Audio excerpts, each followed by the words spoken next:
కురుక్షేత్ర యుద్ధం తరువాత నదీ తీరంలో రథాన్ని నిలిపి కృష్ణుడు అర్జున్ని రథం నుండి దిగమని చెప్తాడు.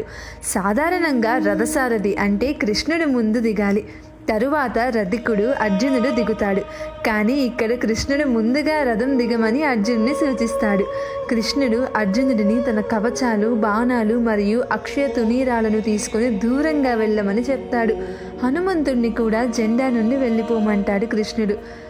అర్జునుడు మరియు హనుమంతుడు వెళ్ళిన తరువాత కృష్ణుడు రథం నుండి దూకాడు. వెంటనే రథం కాలిపోయింది. ఆశ్చర్యపోయిన అర్జునుడు రథం ఎందుకు కాలిపోయింది అని అమాయకంగా అడుగుతాడు.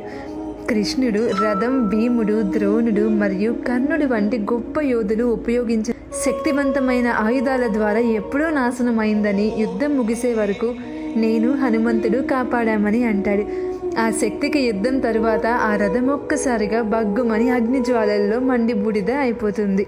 హరే రామ హరే కృష్ణ. మన హిందూ పురాణ కథల ఛానల్లో మహాభారతం మొత్తం అర్థమయ్యే భాషలో క్లుప్తంగా వివరించబడింది. ఒక్కసారి వెళ్ళి చూసి మరిన్ని